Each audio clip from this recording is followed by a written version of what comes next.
Ooh. Jingle bells, Batman smells, Robin laid an egg. What's up, sons? It's Blind Rod with Son of a Tech once again coming at you with yet another crypto mining morning show. I haven't yet had my caffeine today, I just realized, or my protein. I'm failing there. I slept a lot. Today's show, we're going to be talking about a new miner release from Gminer, version 2.74 that released 1 hour ago. We also have an announcement from Nicehash. They will be phasing out the Coinbase free withdrawals. So we're going to be covering that, as well as a new company launching a Bitcoin mining farm based around solar, a solar Bitcoin mining farm. And then, as always, we'll be covering the mining market. And then at the end of the show, save all your questions for that. So be sure to go ahead, and if you have a super chat that you want to tie to a question, save it for the end. That's the best time. Of course, I appreciate all super chats. So if you want to pop one off whenever, that's cool too. And then priority next goes into tagging at Son of a Tech for those questions. That is the show format for today. And before we get into it, let's go ahead and run the ad for BT Miners, who's been a great partner, and here we go. Today's sponsor is BT Miners. Purchasing mining equipment online can be dangerous. With all of the fake storefronts and scams, it can be hard to find a reliable source. That's why when BT Miners reached out for a channel sponsorship, I started by verifying that ordering and delivery went smoothly with a purchase of my own. If you are looking to purchase ASICs hardware from Bitcoin to Dogecoin miners, they are available for purchase on bt-miners.com. BT Miners is a trusted source by both ASICMinerValue.com and CryptoMiner.com. Follow the affiliate link in the description and use promo code FREESHIPPING2021 for free shipping on your order. Boom! And we are back. All right, so starting things off today, we have the latest release for Gminer, and is going to be version 2.74. Let's go ahead and hop into it right now as we pull up the proper window, because it was on the wrong old window here. There we go. All right, so 2.74, lots of stuff going on here. This is interesting. So contest prizes 25 by 0.2 ETH. I don't know what that means. Does that mean we get ETH? There apparently is some sort of contest thing. We're going to go over the rules where I guess there's 25 payouts of 0.2 ETH for using this version of Gminer. So this is quite crazy. I've never seen a miner do this. I've never seen a miner dev do this. This is super duper neat. So improved stability for light hash rate mining, improved light hash rate auto tune, and now you have the proxy switch option using for user and dev fee connections, added options to disable non-SSL dev fee connections, and fixed the T-fan switch on some RTX 30 series cards. So here's the contest rules. You need to use Gminer from version 2.73 or higher. I'd recommend just probably grabbing 2.74 here.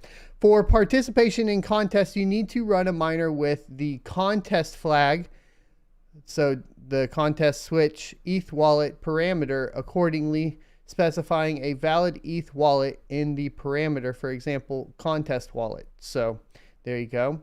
Condition for participation in contest is use of Gminer on any algorithm and with any hash rate with the contest wallet parameter for at least 168 hours. So let's see what that calculates out to. 168 divided by, I'm sure this is like a Christmas related thing, 24, that's 7 days. So you have to mine for at least a week. Each rig participating in contest has some weight regardless of hash rate from laptop to rig with 20 cards.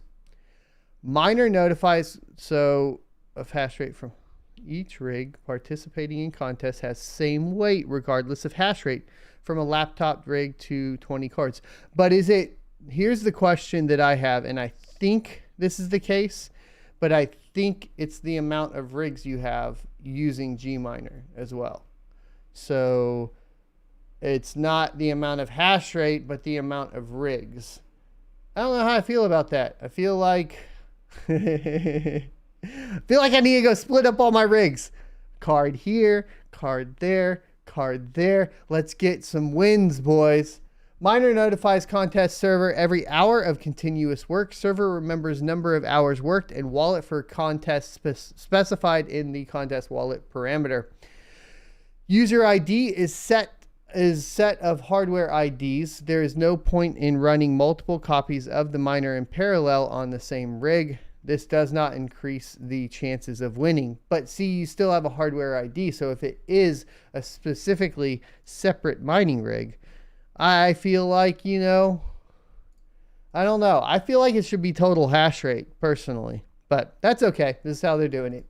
Miner running on multiple rigs, even with the same ETH wallet specified in the contest wallet parameter, increases chances of winning in proportion to number of rigs. So it's going to be the number of rigs that you have on here that matters, guys. So there you go. Server stores number of hours worked. Miner can be restarted without losing accumulated time. In process of working, the contest wallet parameter, current progress and fulfilling conditions of contest is displayed under statistics table, for example, contest 7 of 168.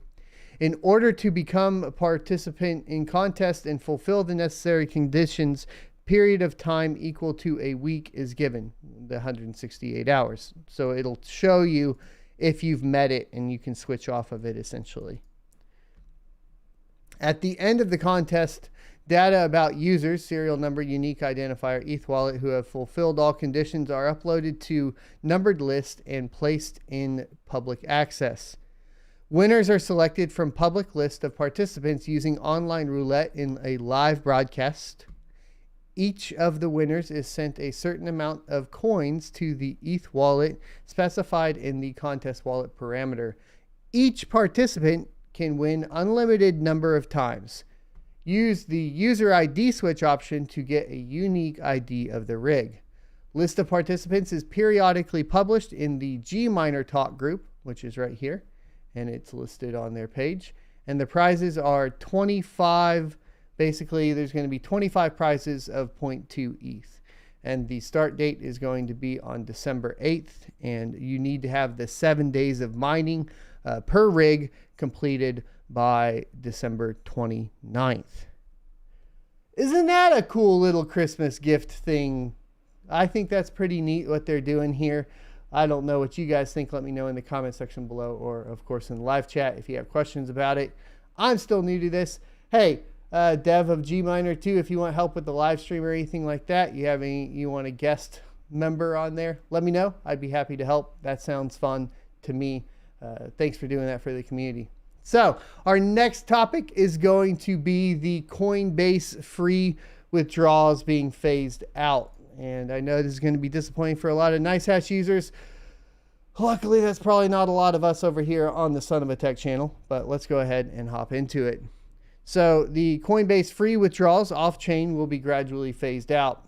And this is a post on the Nicehash blog. It says, Dear Nicehash users, Coinbase free withdrawals off-chain will be gradually phased out. This process will happen in 2 stages. From Tuesday, the 14th of December, off-chain Coinbase withdrawals free will be set with a fee to match the regular blockchain withdrawals. This means when making a withdrawal to Coinbase, you will pay the same as a regular withdrawal, which is currently 0.0000005 Bitcoin, about 25 cents at the time of press, or more based on blockchain conditions. On the 1st of January 2022, the off-chain Coinbase withdrawal feature will be removed from our platform. The Coinbase minimum withdrawal amount will remain at 0.0005, about $25 of the press, and the same amount needed for regular withdrawals. We would like to highlight that after this transition, you will still be able to withdraw to Coinbase. Coinbase withdrawals will take place like a regular blockchain withdrawal. To do so, you must add your Coinbase wallet address to your Nicehash account by following these steps, which they have a link to. Then proceed to make a withdrawal by following these instructions, which they also provide a link to. We would also like to inform you that you can withdraw or exchange your funds via other methods inside your account. So here's the way. You can do it via their partner Banksa using the sell function. If you wish to convert directly to fiat currently instead of transferring to Coinbase, this feature currently supports 4 fiat currencies with more coming next year. You also have the Lightning Network, which is free and instant. See how to do it here. And you can also do it via the Euro exchange with their partners CryptoMat, and you can see how to do it there. I actually am not sure what the fiat currencies are. Maybe you guys can let me know. It says 4 of them. Now, the best bet for you guys is going to be moving over to the Lightning Network, in my opinion. We can go ahead and click into here, and you can see here's the Nicehash Lightning Network. Now, apparently that's going to be free. So I guess migrate off of the Coinbase free withdrawals if that is basically what you are doing currently. It looks like primarily what they're doing is shifting partnerships. So their partnership with Coinbase is more than likely phasing out, and they're shifting their partnerships over to this Banksa, as well as this, what was it for the Euro side? The Euro exchange, it's going to be the CryptoMat. So it looks like they're shifting partnerships. To me, that's what it reeks of.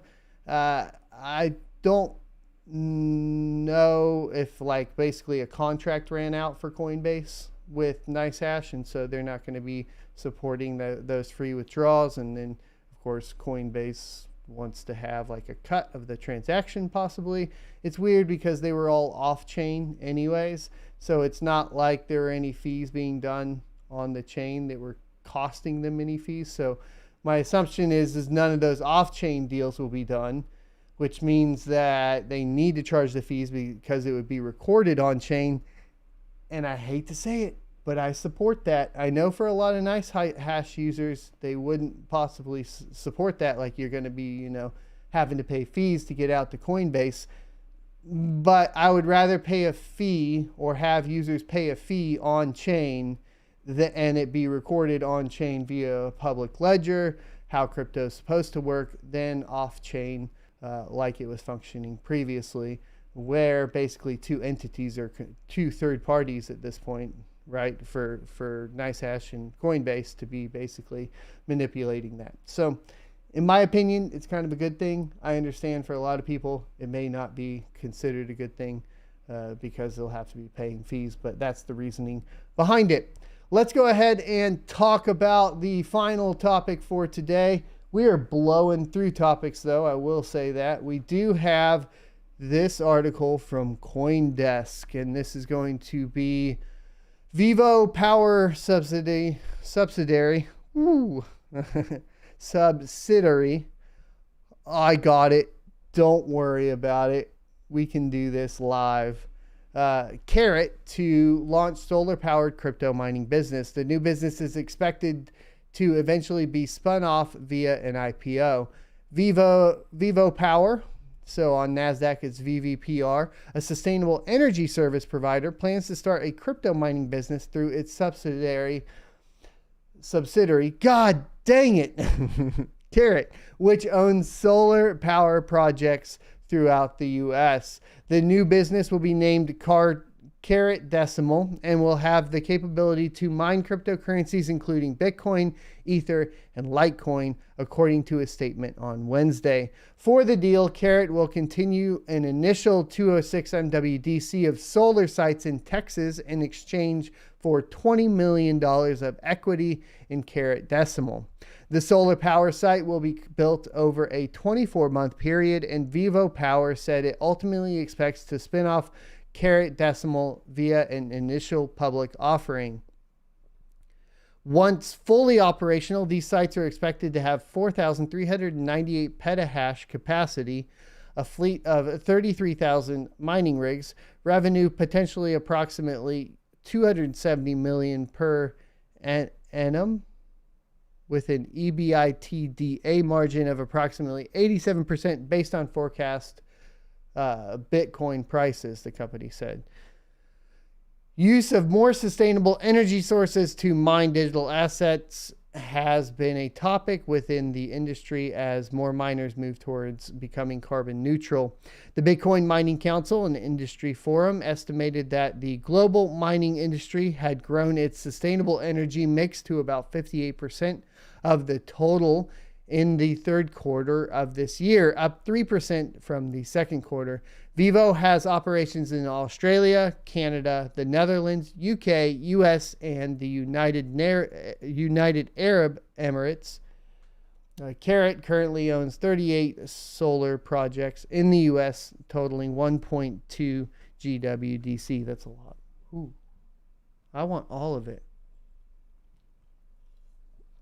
Ooh-wee. So for this one, basically what we're seeing is it is getting to the point of, I guess, large power companies being able to spin up huge mining farms, making it very competitive within the Bitcoin mining market to, I guess, stay competitive as smaller miners as you try to grow. It's kind of pushing everybody into that GPU market. I hope that, coming from like the smaller miners perspective, that in the wake of all this adoption that's going on, that there are some cryptocurrencies that can, live up to possibly the original vision of Bitcoin with the figure out somehow one CPU, one vote, give more of the regular person an opportunity to invest and earn cryptocurrency and also help secure the network in some manner.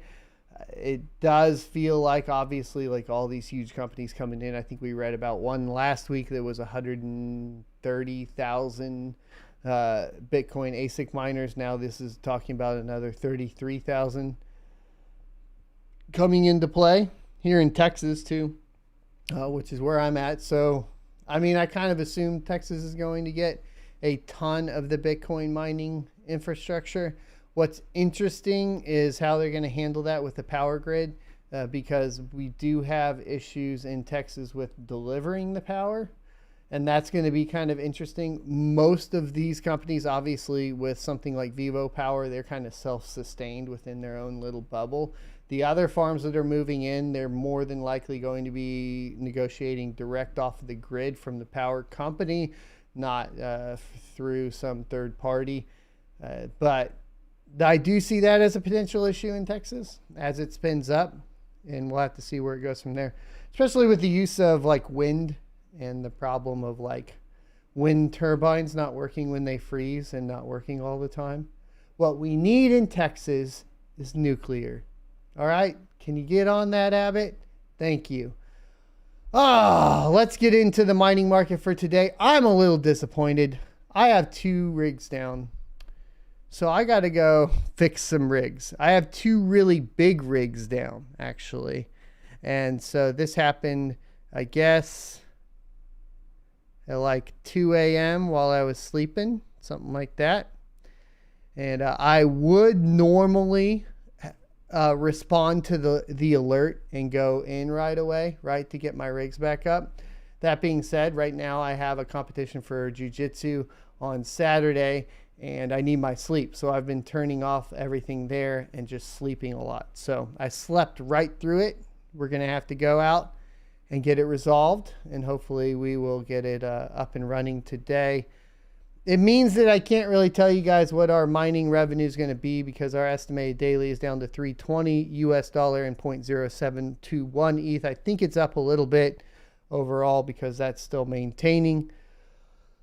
Let's go ahead and take a look though at what to mine and see what we're looking at for a single 3090 here. We are down a little bit. So yesterday, I believe it was at $7.04 after power. Today we're at $6.84 a day after power on the RTX 3090. Now let's check, of course, the GPU that more frequently is more profitable, I guess, on anything other than Ethereum, which has been Flux. Is it still?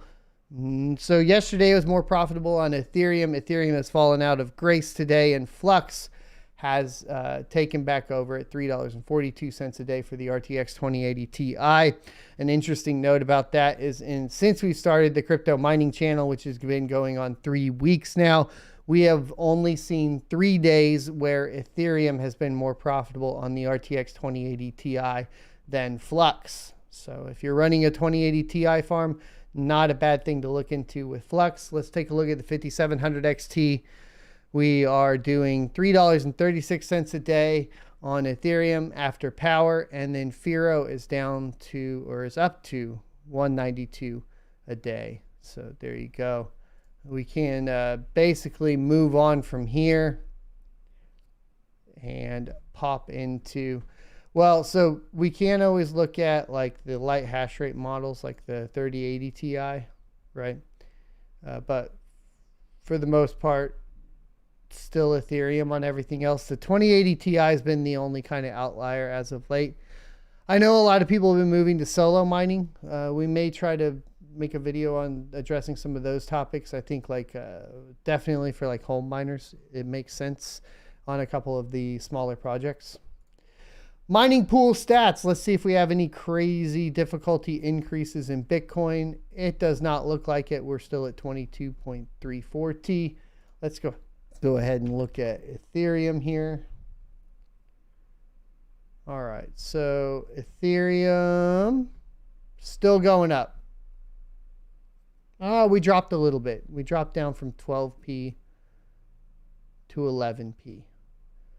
11.71p. So we actually dropped a little bit. That's nice to see. A little bit of a difficulty drop is sometimes welcome there. Let's take a look and make sure there's no crazy drops on Ravencoin. It's still going down. We're at 105.41k. So difficulty is still dropping there a little bit. Let's take a look at Firo. The Firo difficulty has dropped. Still on the downturn, down to 7.09k. Let's go ahead and look at Ergo. I think Ergo was another one that had been dropping as well. And yes, Ergo is still dropping on the difficulty charts. Nothing crazy on pools there.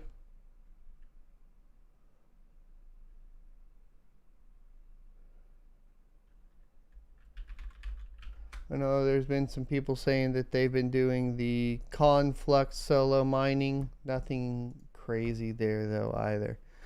All right, everybody's favorite portion. Let's go ahead and take a look at miningpoolsprofits.com and see where we're at for the last 30 days or last 90 days. Ethermine is in first with Mining Pool Hub in second and Crazy Pool in third. Last 60 days it remains the same with Ethermine taking first place. Last 30 days Mining Pool Hub moves into first with Crazy Pool in second and Flex Pool in third, knocking Ethermine out of the running there. Last 21 days, Mining Pool Hub is in first with Flex Pool in second and Ethermine in third. Last 14 days, you have Mining Pool Hub in first with ZET in second and Flex Pool in third.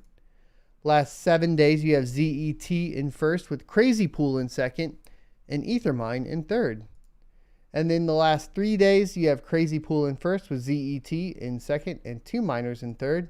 And the last day, we have ZET in first with Crazy Pool in second and 2 miners in third. So there we go.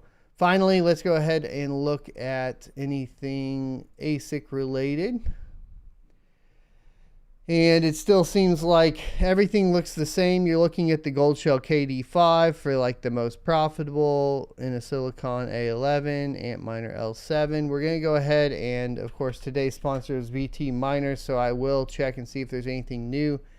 The big one I was noticing that we talked about yesterday was the D7 down here for 14,000, and I believe the D7 was doing, let's just double check and make sure it's still the same, 2642 a day. Okay, so it looks like it did drop quite a bit, 2447.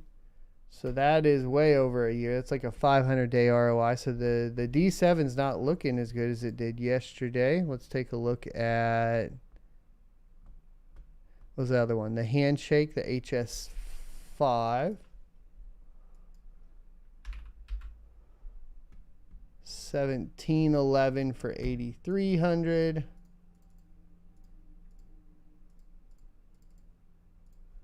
Is 500-day ROI for that. Most of these are looking like 500-day ROIs. It's crazy that a gold shell KD box is going for 8,300. That's so insane. So insane to me. That is crazy. Crazy. And then the rest of these are pretty much going to be pretty standard, right? So your S19J Pro for the Bitcoin.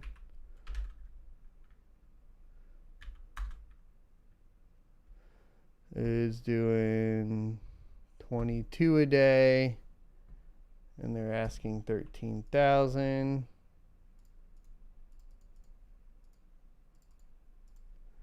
It's a 600-day ROI. A lot of the Bitcoin miners are not looking great right now. So the ASICs aren't looking fantastic. We did already talk about the Inosilicon A11 yesterday. Or not yesterday, last week. And then yesterday we did do the clip. So let's get into questions and concerns. I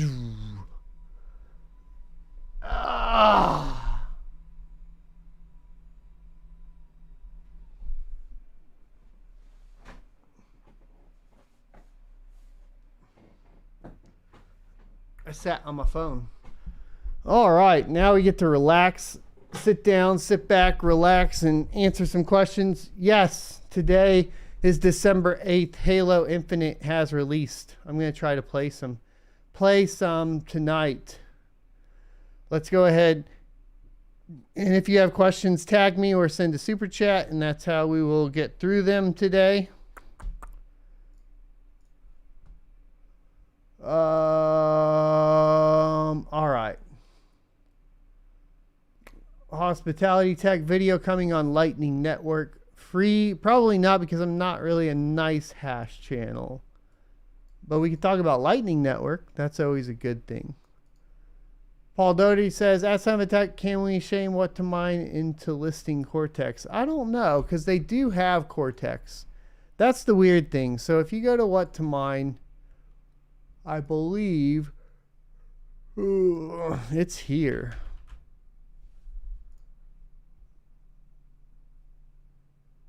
And you can put in your hash. It's just not here.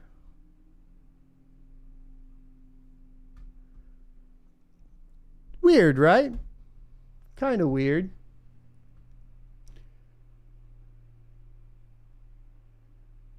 All right.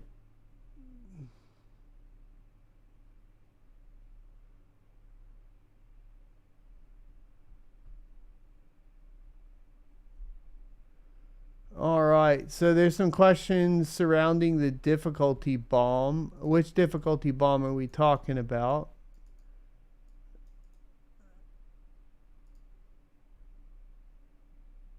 Detroit Iris says, at Sonoma Tech, 3060 Ti has been flux similar to how the 2080 Ti has been fluctuating. Has it? Have I been missing that one? Is that the 3060 Ti light hash rate? Because I'm not seeing that fluctuation here. I see it's showing Ethereum. If you did the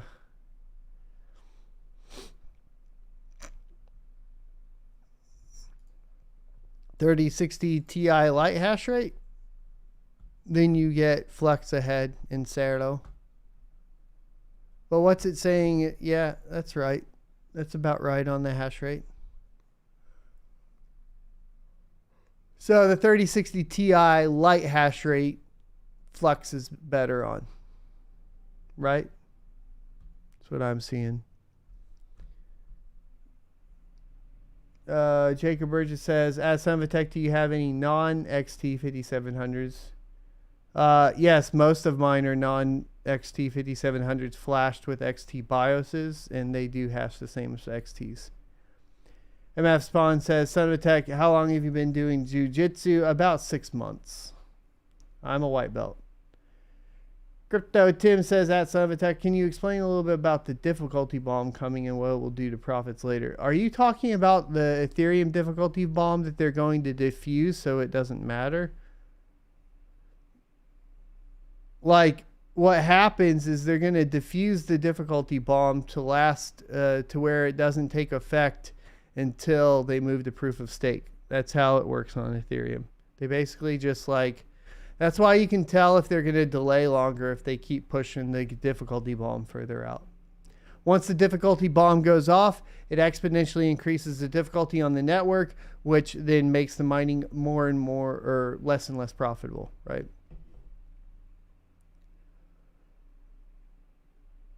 Dan says, that Son of a Tech, can you share your thoughts on Ravencoin and the upcoming halving profitability? I mean, I've already talked about like Ravencoin's halving and stuff. Because Ravencoin is still, tied to the price of Bitcoin pretty much and the rest of the coins in the market. I'm not sure that the halving helps a lot. Here's why the halving, Here's why the halving on Bitcoin affects the entire market. It's because the miners are unwilling to take a loss on the amount that they sell, right? So in theory, that would still translate into Ravencoin depending on who's mining Ravencoin, but it won't be as pronounced, right? So if you are trying to cover your power costs and the amount you're getting paid out is cut in half and it makes it unprofitable, then you're more likely within the exchange to list it at a price at which you are profitable. How low, how tight that margin is going to be dependent on like probably the largest Ravencoin mining whale, right? So the person who is basically generating the most new Ravencoin, he's the one that's basically going to end up setting that profitability cutoff, if that makes sense. So it's really hard to judge because you don't know what he's paying in electricity. You don't know how that translates to, how much Ravencoin he's mining and, total supply in the market. And then there's just the traders that are going to come in every once in a while and cut that down a little bit more. So it's a little, there's not like you're going to have to wait and see, I guess. The price will go up, but not as pronounced as like the halving of Bitcoin price going up. But the Bitcoin mining margins are a lot tighter too, are a lot tighter, right? If you look at like most Bitcoin miners right now, you're talking about almost 2-year ROIs on most of the ASICs right now. Of course, the market's been down, so that's affecting it too.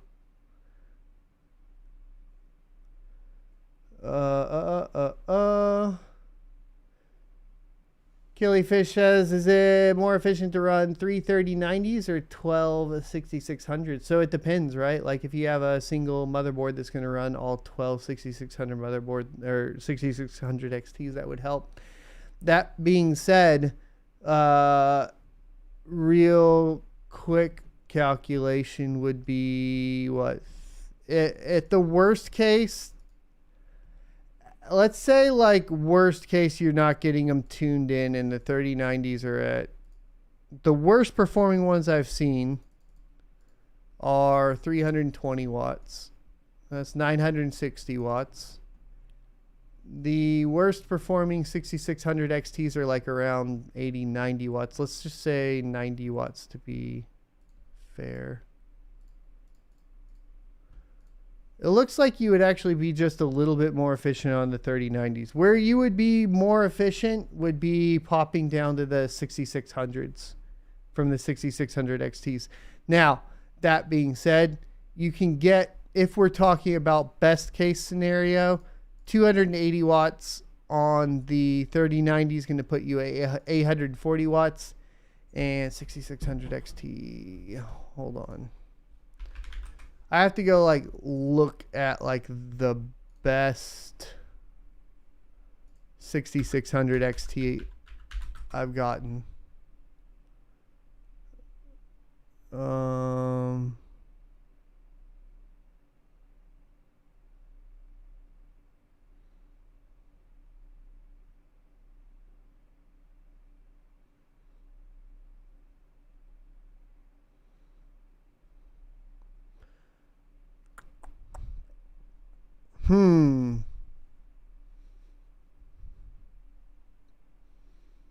I have to go back through them. I believe like the best that I got it to with the, I don't remember. I'll have to go back through and mess with it.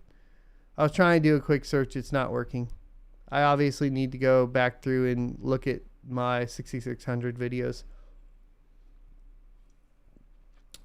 I thought the best you could get them to was like 55 watts. Does that sound right? 55, 60 watts if you underclocked it, somewhere around there. Let's just say 55. It'd be 660. So like the best case. That doesn't sound right though. I thought it was a little higher. I know the 6600s are 50 watts. I'd get 6600s over 6600 XTs though, if that helps. Palmetto State Pyro says, that son of a tech, how about that 2060 launch that happened nowhere? Yeah. I didn't get one. I love this though. So I went to video cards today, right? So I'll go through like a few different like websites to see, like, check news in the morning, right? And here is video cards. Here's the page for them today. Press release. ASUS launches 2060 12GB. Press release. Gainward introduces RTX 2060 12GB. Press release. Inno3D launches an RTX 28. Look at that. You know how many of those that you can buy? Zero. There's none of them. None. You can't get them anywhere. Jeremy the Jesus says, at Cybertech, thoughts on Vertcoin and the halving. The Vertcoin's cool and they're having a halving, but it'll be the same story as Ravencoin as far as pricing. Andre says, at Cybertech, do you think it is true the change of ETH 2.0 was delayed until 2023, or is it fake news? So if you check out the ETH Magicians, it doesn't look to be true to me. So if we went to trying to, yeah. So if you go here, it looks like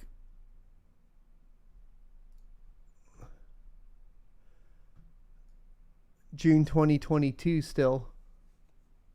So unless there's something I'm missing, but this is like the proposal for the difficulty bomb being diffused until June of 2022. So, you know, it's hard to say. If I look at it right now with the amount of information I have and data to validate, Tim Biko's not said anything. There's not been any official documentation of that anywhere. So I'm not going to say fake news. I'm just going to say more than likely I'm leaning towards it hasn't officially been announced to be delayed.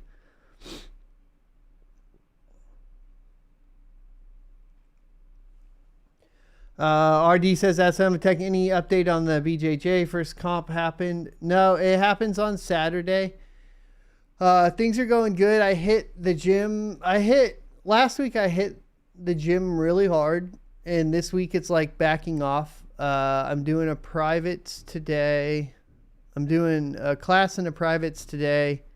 And then Thursday and Friday, just class, kind of low key. And then Saturday out to the competition. I think weigh-ins are at noon on Saturday. So there you go. The Stick Shark says, at Sinovatech, mining can tend to have a sub 1 year ROI. Pretty much any other business ROI tends to be way longer than that. What are your thoughts? Is it really necessary to have such a quick ROI? All right. So if we're talking about return on investment right now at the end of what used to be known as the end of a Bitcoin super cycle, the reason you're wanting that ROI, like for example on Ethereum, the reason you want it before June is because it's going proof of stake, right? But you're trying to like hedge your bets. That's all you're really doing. You can get really risky or you can stay less risky, and the more risky you get, the more reward potential there is, right?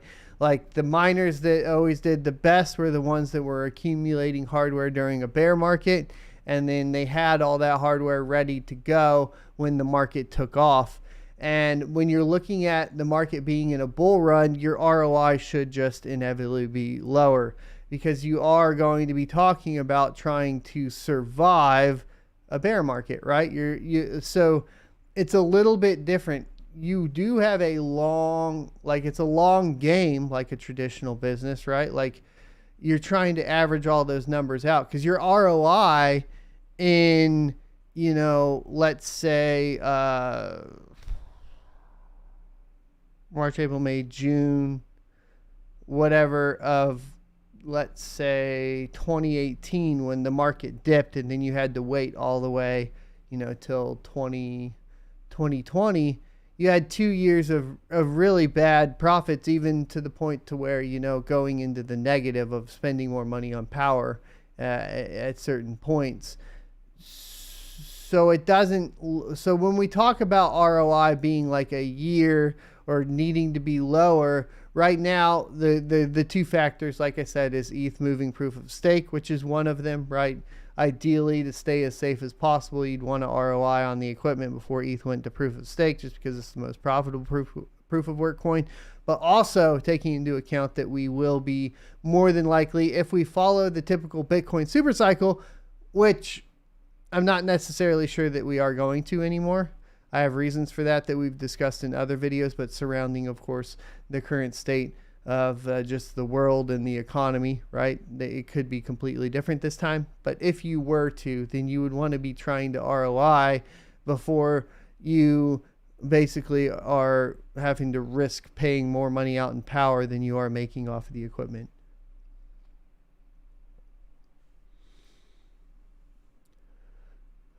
Okay, so Dink says, at Sinovatech, you still mining Raptorium? If so, which pool are you with? I'm on XYZ, and yes, I'm still mining it.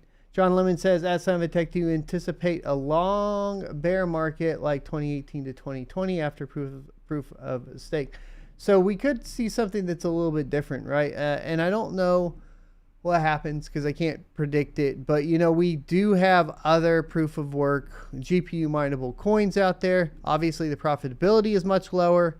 For the most part, across the farms, you're going to be looking at a 50% reduction in mining rewards once ETH goes proof of stake, more than likely. So that's going to be, at the same time, what that's going to do is there will more than likely be a lot of GPU miners that quit mining. So the ones that are able to stick around to survive, that's probably going to be beneficial for them from a difficulty standpoint and profitability standpoint.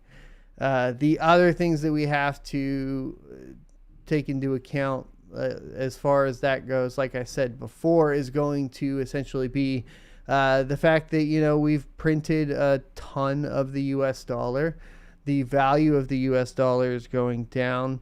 And because cryptocurrency is a thing now and people are so heavily leveraged in it, from the very bottom, guy flipping burgers at McDonald's to, state representatives and government officials and large corporation, large corporations, anywhere from Michael Saylor to Elon Musk, it could look a lot different this time. We could not see a bear market, a long bear market or a long winter, right? Because I'd almost call it more of a winter. which is funny because then we could relate that to the Ice Age and Ethereum and all that. So, I don't anticipate a long bear market, though. If that's the question, I guess no, I don't now, even though I should. Like, if I look purely historically at the charts, then I should anticipate it. But if I take into consideration the current state of our economics, then I would say no, if that makes sense.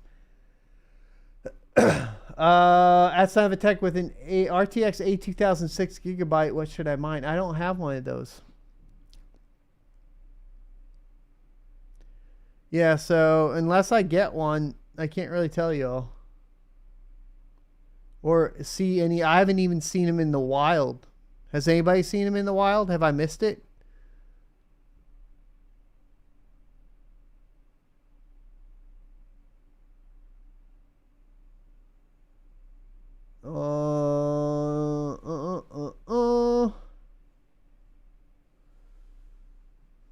That would suck if I missed it, man.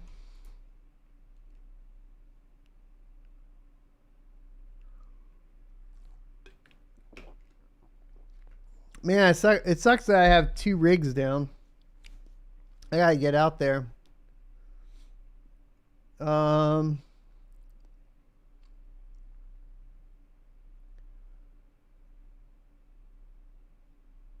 PXL Nona says, I'm on the fence about selling your 4-year-old 1060 and 1070 rigs. What's your, what has been your thoughts? What are those, like 20 mega hash and 30 mega hash a piece respectively, something like that? I mean, if they're still pumping, you still crank them out, I think, but because are you going to try to sell the rigs as a whole or individually to gamers? You know, I'm not sure. John Lemon says, that's not a tech long answer, but it did make sense. I agree that it seems so many good GPU coins should shorten the bear market. Alibaba sometimes for the A2000s? No. No way.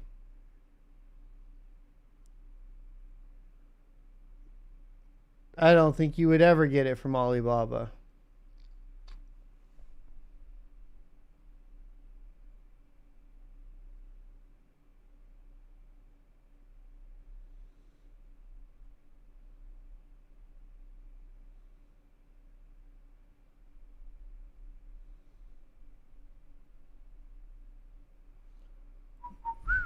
I am going to see. I don't think I can even log into HiveOS right now.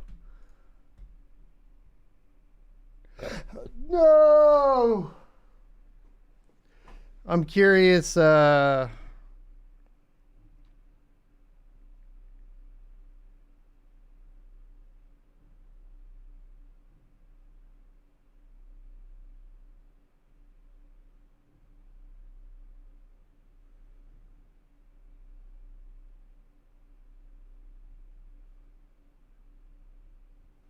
we go.